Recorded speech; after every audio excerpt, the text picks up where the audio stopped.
Assalamualaikum warahmatullahi wabarakatuh. Alhamdulillahirabbil alamin. Wassalatu wassalamu ala asyrofil anbiya'i wal mursalin wa ala alihi washabihi ajmain, amma ba'd.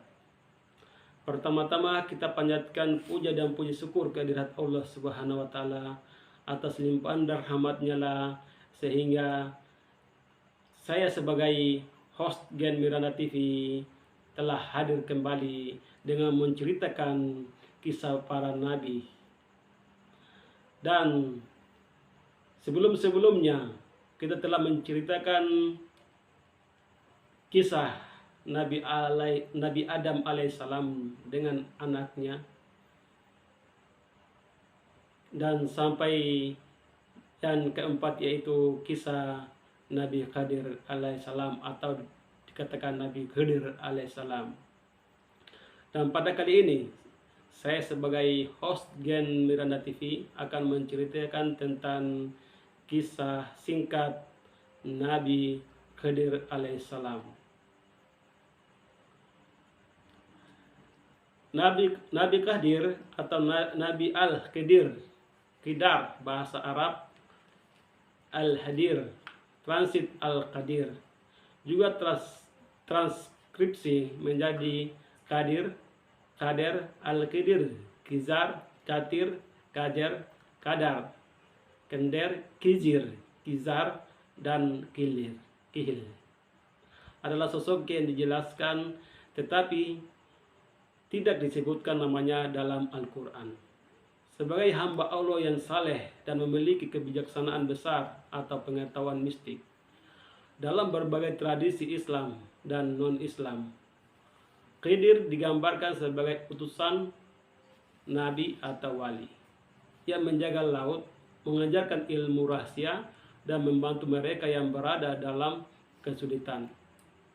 Dia cenderung ditonjolkan sebagai wali Islam. Ibnu Arab, sosok Khidir telah disinkronkan dari waktu ke waktu dengan berbagai tokoh lainnya termasuk Durausa dan Sros di Iran, Sargis, Serafor, dan Sais George di Asia Kecil dan Levant Suriah, Samael, penuntut ilahi dalam Yudaisme, Ella di antara Druze, Yohanes Pembaptis di Armenia, dan Jule dan Punjab di Asia Selatan.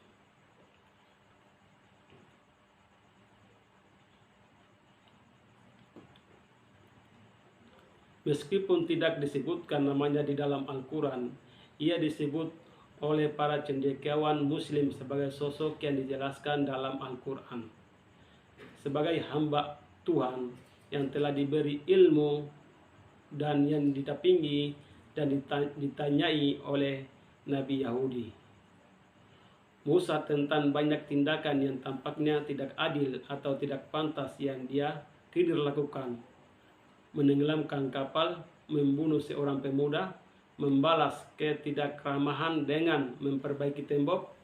Di akhir cerita, Nabi Khidir menjelaskan keadaan yang tidak diketahui Musa, membuat setiap tindakan yang dilakukan menjadi adil dan pantas. Nama Al-Khidir memiliki akar triliteral yang persis sama dengan bahasa Arab Al-Qadar atau Al-Qadra.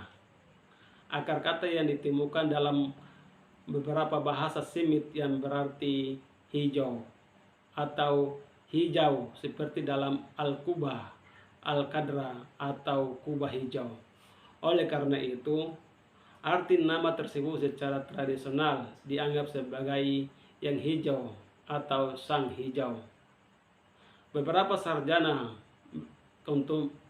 kontemporer tidak setuju dengan penilaian ini, namun beberapa orang lain menunjukkan kemungkinan rujukan ke tokoh Mesopotamia Utnapishtim dari Eropa, Gilgamesh, melalui Arabisasi julukannya. Hasis Satra, menurut pandangan lain, nama Khidir bukanlah varian bahasa Arab atau singkatan dari Asia Satra, tetapi mungkin berasal dari nama dewa Kanaan, Kotar Wah Kasis, dan kemudian mungkin beramsimilasi ke bahasa Arab Akdar. Akhirnya telah disarankan bahwa nama Qadir berasal dari bahasa Arab Hadara. Hadaro, kata kerja yang berarti hadir atau berada di hadapan. Dan sering waktu dijelaskan oleh arti kata Arab yang serupa hijau, translate Akdar menjadi hijau dalam bahasa Arab. Dalam kitab suci Muslim, Al-Quran, surat Al-Kahfi ayat 65-82, Musa bertemu dengan hamba Allah yang disebut dalam Al-Quran sebagai salah satu hamba kami yang telah kami beri rahmat dari kami dan yang telah kami ajarkan ilmu diri kami sendiri.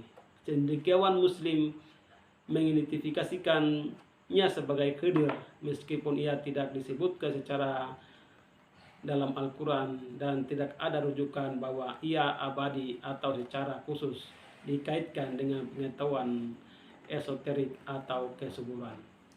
Asosiasi-asosiasi ini muncul belakangan dalam keilmuan Al-Qadir.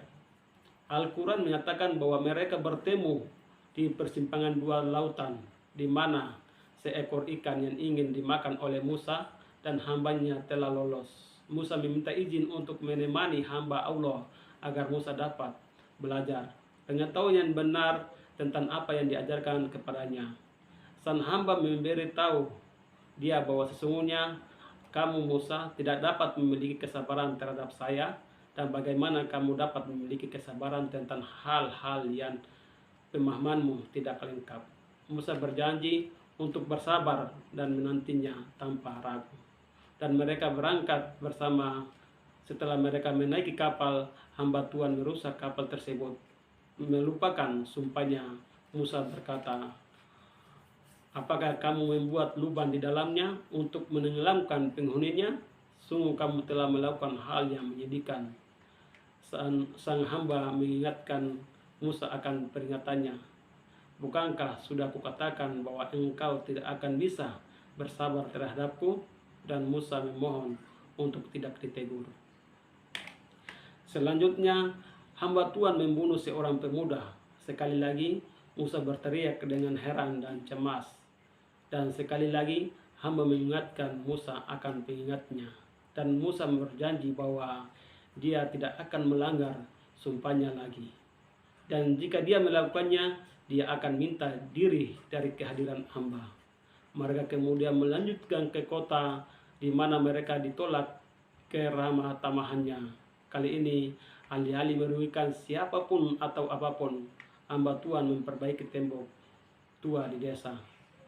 Sekali lagi, Musa heran dan melanggar sumpahnya untuk ketiga kalinya. Dan yang terakhir kalinya, menanyakan mengapa hamba tidak menuntut sebagai imbalan untuk itu. Hamba Tuhan menjawab, ini akan menjadi pemisahan antara aku dan kamu. Sekarang aku memberitahumu tentang pentingnya apa yang kamu tidak bisa memiliki kesabaran. Banyak tindakan yang tampaknya jahat atau muram. Sebenarnya penyayang perahu itu dirusak untuk mencegah pemiliknya jatuh di tangan seorang raja yang merebut setiap perahu dengan paksa. Adapun anak laki-laki itu, orang tuanya adalah orang-orang yang beriman, dan kami khawatir dia akan membuat kemaksiatan dan sikap tidak berterima kasih menimpa mereka.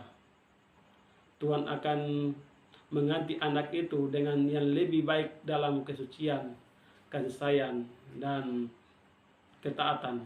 Adapun tembok yang dipugar, di bawah tembok itu ada harta milik dua anak yatim piatu yang tak berdaya, yang ayahnya adalah seorang saleh. Sebagai utusan Tuhan, saya memperbaiki tembok tersebut merupakan kebaikan Tuhan dengan menghadiahi kesalihan ayah anak yatim. Dan agar ketika tembok tersebut menjadi lemah kembali dan runtuh, anak yatim tersebut akan menjadi lebih tua dan kuat dan akan mengambil harta milik mereka. Narasi hadis. Nabi Khidir adalah sosok dalam tradisi Islam yang dipercaya berpenampilan seperti orang dewasa, muda namun berjenggot putih panjang. Menurut beberapa penulis, Al-Qadir adalah Xerxes, seorang pangeran Sasania abad ke-6 yang menghilang setelah menemukan mata air kehidupan dan berusaha menjalani sisa hidupnya untuk melayani Tuhan. Ada beberapa bukti yang dilaporkan tentang kehidupan Khidir. Salah satunya adalah pada saat Muhammad menyatakan bahwa Nabi Elia dan Khidir bertemu setiap tahun dan menghabiskan bulan Ramadan di Yerusalem. Laporan lain menyatakan bahwa pria yang terlihat berjalan bersama Khalifah Umar sebenarnya adalah Khidir. Diriwayatkan juga bahwa Khidir bertemu dengan Ali bin Abi Thalib di Ka'bah. Juga diceritakan bahwa pada masa Mesias palsu, Muslim menyebutkan Dajjal muncul seorang mukmin akan menantangnya dan akan dipotong menjadi dua bagian dan disatukan kembali, membuatnya tampak seperti dia yang menyebabkan dia mati dan dibangkitkan, dan orang ini diklaim sebagai Nabi Khidir. Muhammad bin Ismail al-Bukhari melaporkan bahwa Khidir mendapatkan namanya setelah dia hadir di atas permukaan tanah yang menjadi hijau.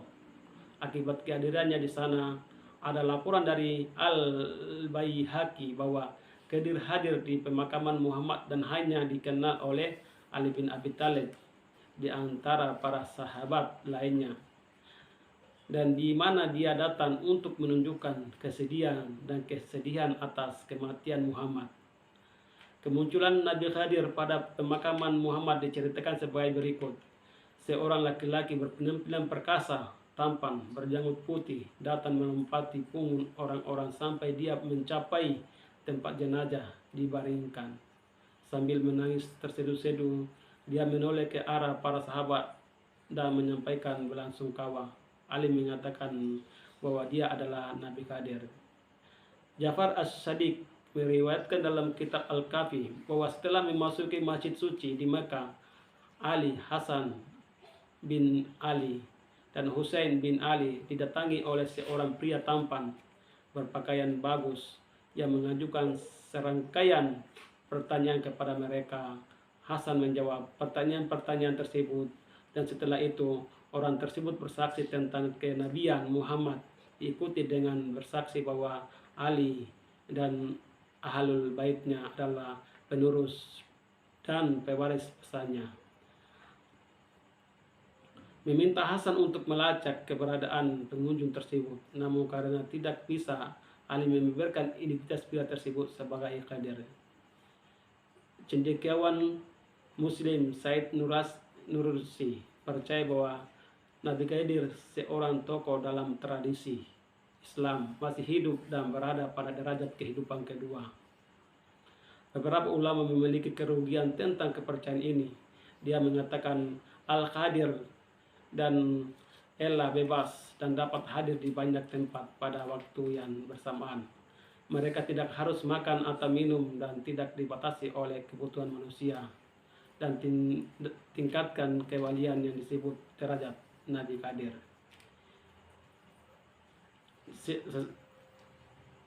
Di mana seseorang menerima petunjuk dari Nabi Khidir dan bertemu dengannya, namun terkadang orang pada level ini disalahartikan sebagai Nabi Khidir sendiri. Sejarah atau pandangan Islam. Pandangan Islam Sunni. Sarjana Persia, sejarawan dan penafsir Al-Quran Muhammad bin Jarir At-Tahbari menulis tentang Khidir di dalam bukunya Sejarah Para Nabi dan Raja pada sebuah bab yang berjudul Kisah Al-Qadir dan sejarahnya, Sejarah Musa, Yusa, dan Hamba Tuhan. Hati Tabari menjelaskan beberapa versi cerita tradisional seputar Nabi Khidir.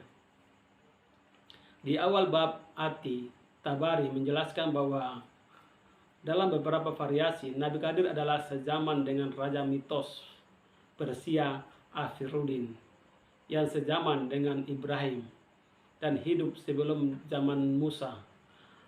Al-Qadir juga dikatakan telah ditunjuk untuk menjadi pelapor Raja Zulkarnain, yang dalam versi ini diidentifikasi sebagai Raja Afiruddin.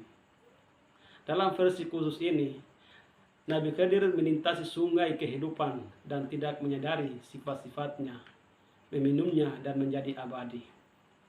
Tabari juga menceritakan bahwa Al-Qadir dikatakan sebagai putra seorang lelaki yang beriman kepada Ibrahim dan yang beremigrasi bersama Ibrahim ketika dia meninggalkan Babilonia. Nabi Qadir juga biasanya diasosiasikan dengan Allah, bahkan disamakan dengannya, dan At-Tabari membuat perbedaan dalam kisah berikutnya di mana Al-Qadir adalah orang Persia dan Elia adalah orang Israel. Menurut versi cerita Al-Qadir ini, Nabi Qadir dan Elia bertemu setiap tahun selama musim festival tahunan. At-Tabrani tampaknya lebih cenderung percaya bahwa Nabi Qadir hidup pada masa Afiruddin sebelum Musa daripada berpergian sebagai pendamping Ibrahim dan meminum air kehidupan. Dia tidak menyatakan dengan jelas mengapa dia memiliki preferensi ini, tetapi tampaknya lebih memilih rantai sumber isat dan cerita sebelumnya daripada yang terakhir. Berbagai versi dalam sejarah At-Tabrani kurang lebih sejajar satu sama lain dan catatan dalam Al-Quran. Namun dalam cerita yang diceritakan At-Tabari, Musa mengaku sebagai orang yang paling berpengetahuan di bumi, dan Tuhan mengoreksinya dengan menyuruhnya mencari Nabi Qadir. Musa disuruh membawa ikan asin, dan begitu dia menemukan ikan itu hilang, dia akan menemukan Nabi Qadir. Musa berangkat dengan seorang teman seperjalanan, dan begitu mereka mencapai batu karang tertentu, ikan-ikan itu menjadi hidup, melompat ke dalam air dan berenang menjauh. Pada titik inilah Musa dan temannya bertemu Nabi Qadir. At-Tabari juga menambah pengetahuan sejuta asal-usul nama Al-Qadir. Dia merujuk pada perkataan Muhammad bahwa Al-Qadir yang hijau atau sang hijau dinamai karena dia duduk di atas bulu putih dan bulu itu berkilau hijau bersamanya.